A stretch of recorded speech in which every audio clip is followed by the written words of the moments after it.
오늘은 그 시간적인 여유가 있어갖고 음악을 들으면 듣기도 하고 또 유튜브 관련된 동영상도 보았다. 그 지난날 LP를 들으면서 그 세노야 세노야 노래를 들어봤는데 과연 이 세노야가 무슨 뜻인가 보았더니 조금은 황당하기도 하고 어처구니가 없다. 이 세노야라고 하는 작사는 고은 시인이 한 거다.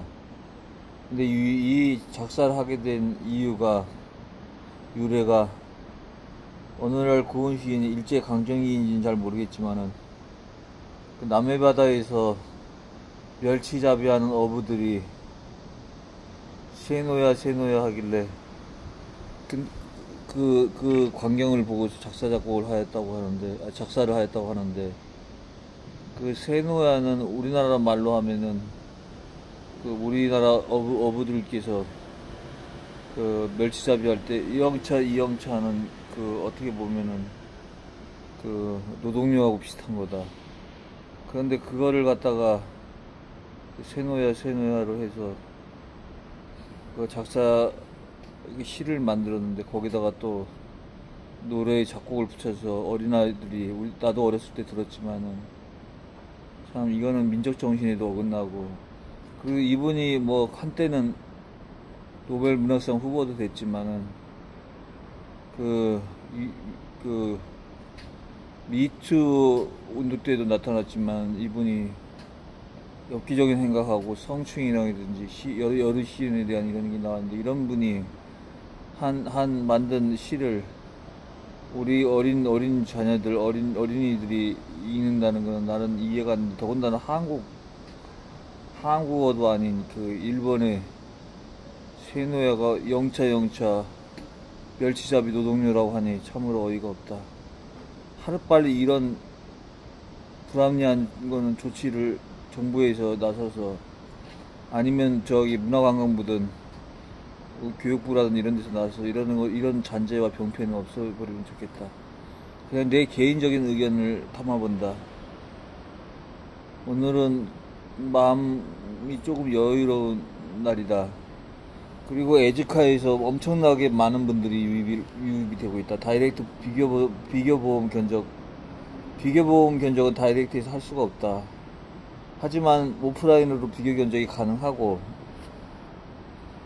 또한 에즈카에 여러가지 그 다이렉트 보험회사가 나와 있기 때문에 여러가지 회사 보험료를 직접 뽑아보고서 본인들이 가성비 있는 보험을 가입할 수가 있는데, 이제는 오전에만 100분 넘는 분이 유입해하고 그 조회를 하고 있고, 아까도 운동하다가 나오면서 보니까 300분이 훨씬 넘는 분들이 그 조회를 했다. 옛날에는 자꾸 옛날 얘기한다고 나를 꼰대라고 하실지 모르겠지만, 지난날에는 최저로 들어온 게 하루에 한 분, 최고로 많이 들었을 때 2,000분 넘게 에즈카를 조회를 하셔갖고 보험을 드셨는지 뽑아보셨는지 모르겠지만, 그 결과는 모르겠지만 하여튼 유입한 건 알 수가 있다. 그래서 하루에 최고 많이 들어온 분들은 2,000분 넘게 접속을 하였고, 최고로 적게 들어왔을 땐 하루 한 곳에서 접속했을 때도 있었다. 아마 그게 내가 접속했을지도 모른다.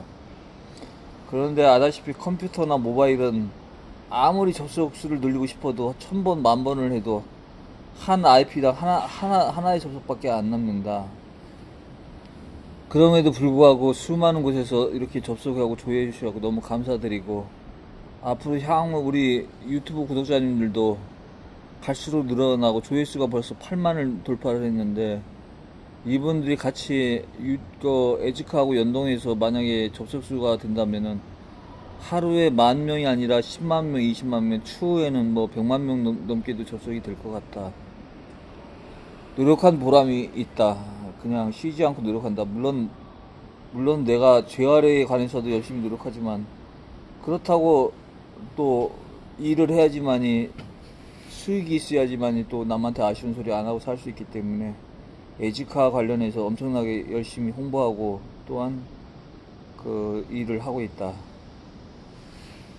그냥 에즈카를 통해서 가성비 있게 보험이라든지 운전자 보험이라든지 여러 가지 보험에 대해서 가성비 있게 보험을 드시기를 권유드립니다.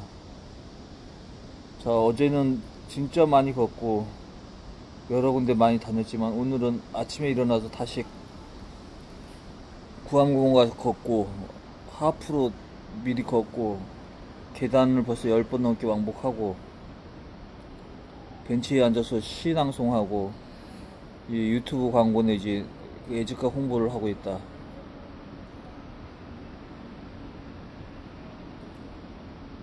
가끔가다 LP를 들으면서 지난날을 생각해보면 지난날도 천국 같은 날이었다. 그때는 물론 명함이 엇갈리지만은 그래도 내가 좋아하는 음악 들으면서 DJ를 보면서 너무나 행복했던 시간이었다. 밥보다도 음악이 좋았고 그때 아마 내가 DJ 예명이 강지민으로 아마 활동했던 것 같다. 처음에 활동했던 데가 서울역 1980년도쯤에 아마 서울역 바로 밑에 좌측에 지하에 있는 동광다방이었고 그 옆에 있던 큰 2층에 있던 대림다방에 있는 형님들하고도 친했었고 그 다음에는 저기 화신 남양동 앞에 있는 화신학원 그 지하에 있는 황제다방에서도 음악을 보았었고 그리고 마지막으로 음악 보았던 DJ로서 멘트 있는 DJ 봤던 데는 그 원효로 쪽에 있는데 그 기억은 잘 안 난다. 상호가 기억이 잘 안 나고 마지막으로 DJ 봤던 데는 동대문 이스턴 호텔 바로 앞에 로즈가들이라는 큰 경양식이었다. 거기서는 멘트 없이 그냥 음악만 트는 거로 한 3시간씩 봤었다. 그때 당시 조금 경력이 적었을 때는 5만원, 경력이 좀 있었을 때는 10만원씩, 7만원, 10만원 받았던 기억이 난다. 그때는 그래도 금액이 컸던 거다. 그때 당시에는 그렇게 벌어서 그때 당시 유행이 호프와 통닭이었다. 그래서 통닭도 먹고 맥주도 먹고 그랬던 기억이 난다. 그리고 가장 기억에 남는 중에서 하나인 내 이 유튜브를 볼지를 모르겠지만은 맨날 그 동광다방에 와갖고 리퀘스트 그 말이 안 되는 페이스북에 디스리틀버트 그 신청하셨던 그녀이다. 늘 4시간만 되면 와서 음악을 리퀘스트 했던 친구. 아직도 또 그 기억이 있는데 얼굴이 기억이 안 난다. 하지만 나를 좋아하고 사랑해줬던 그녀에게 진심으로 감사하다는 말을 드립니다. 아직도 얼굴이 기억이 안 나는 건 미안하게 생각하고 너무 어렵고 철없던 시절이라서 그런 것 같다. 참 요즘 음악을 듣다 보면 가끔가다 지나간 세월이 주마등처럼 떠오른다.